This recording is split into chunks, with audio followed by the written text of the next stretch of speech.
Vidas que inspiram. Columba. A evangelização da Irlanda por Patrício e outros resultou em um dos empreendimentos missionários mais esplêndidos da Idade Média. Tratava-se de uma aventura missionária orientada na maior parte pela Igreja Celta em comparação com a Igreja Romana Ocidental. Havia paixão pelas missões estrangeiras no entusiasmo impetuoso dos crentes irlandeses, escreve Edman. Zelo esse incomum em seus dias. Ardendo de amor por Cristo, sem temer qualquer perigo, pondo de lado toda dificuldade, eles iam a toda parte com o Evangelho. Mas apesar de se espalharem por toda a Europa Central e chegar até a Islândia, bem ao norte, foi a Bretanha, terra natal do primeiro grande missionário para a Irlanda, que se tornou seu primeiro campo estrangeiro. Apesar de a Igreja dali enredar-se mais tarde no sistema católico romano, essa terra é que proveria séculos depois o ímpeto para a evangelização global do século XIX. Monges missionários celtas realizaram uma forma mais pura de trabalho missionário do que o proveniente de Roma.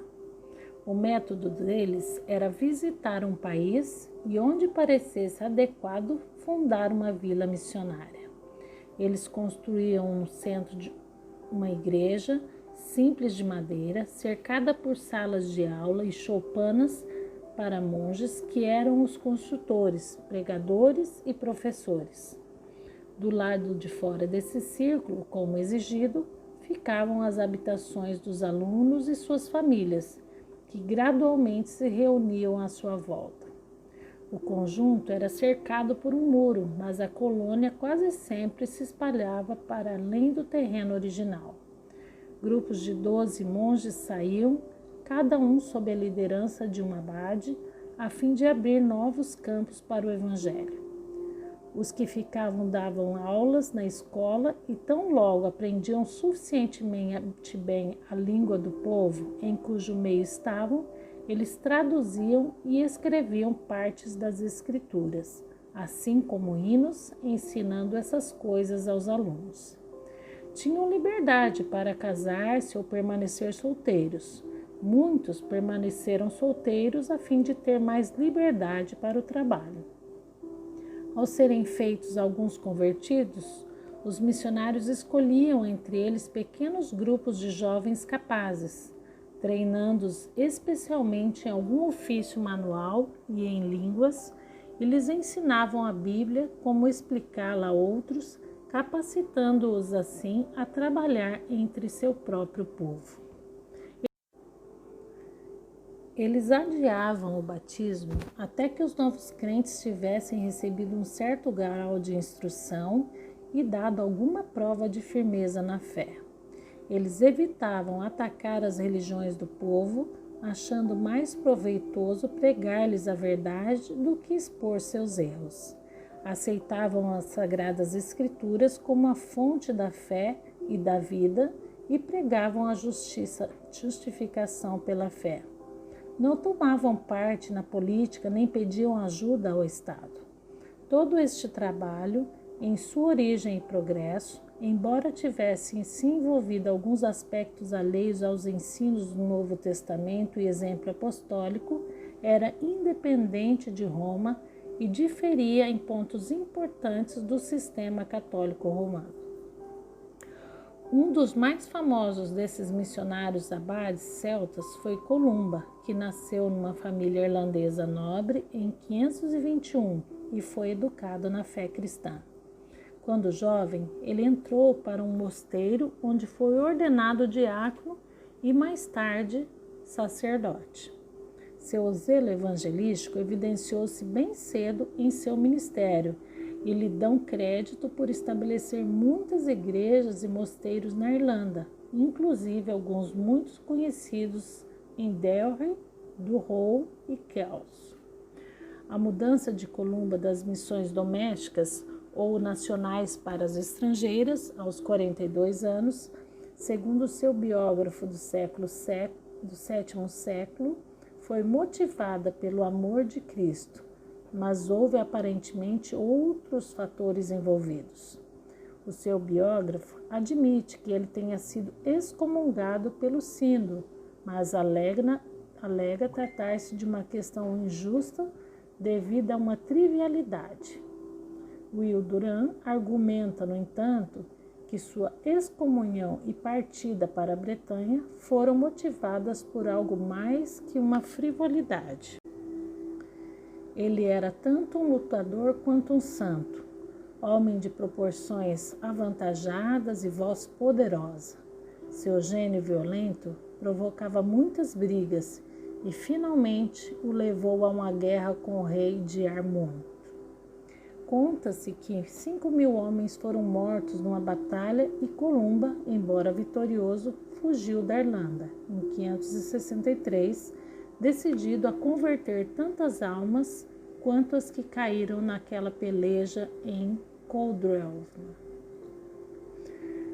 Quaisquer que fossem as razões de Columba para empenhar-se em terras estranhas, permanece o fato de que fez realmente isso e, através dos seus anos de serviço, influenciou tremendamente a Bretanha. Com 12 clérigos a seu serviço, ele estabeleceu seu quartel-general em Lona, perto da costa da Escócia, uma ilha isolada, árida e nevoada, batida o ano todo pelas ondas pesadas do mar. Ele estabeleceu ali um mosteiro que adotou a vida monástica rotineira de oração, jejum, meditação, estudo bíblico e trabalho manual. Mas, além disso, e o que é mais importante, ele fornecia treinamento para os evangelistas que eram depois enviados para pregar o evangelho, construir igrejas e estabelecer novos mosteiros. O próprio Columba estava ativamente envolvido no trabalho missionário e de Lona ele viajou muitas vezes para a Escócia propriamente dita e conta-se que evangelizou os pictos que viviam nas regiões montanhosas da Escócia. Mediante seu testemunho, o rei Brude, que reinava sobre os pictos do norte, foi convertido. Brude negou inicialmente permissão a Columba para entrar pelos portões da cidade, mas Columba ficou ao lado de fora e orou até que o rei abrandasse. Como acontecera com Patrício mais de um século antes, Columba enfrentou forte oposição dos druidas, mas como seu predecessor, ele os desafiou a comparar os seus estratagemas com o poder de Deus. A teologia de Columba, segundo Latourette, era tanto uma religião de milagres como ética e mais ainda de credos formais.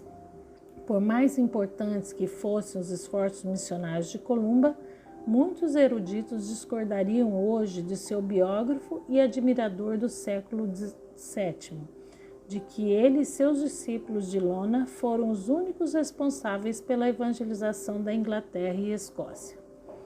Havia muitos outros missionários da Irlanda e em outras partes, evangelizando essa região e que não tinham absolutamente qualquer ligação com ele. A questão da importância de Columba está associada parcialmente à importância dos missionários católicos romanos e muitos historiadores que vieram mais tarde tentaram dar aos missionários indicados pelo Papa uma parte maior de crédito do que eles realmente merecem.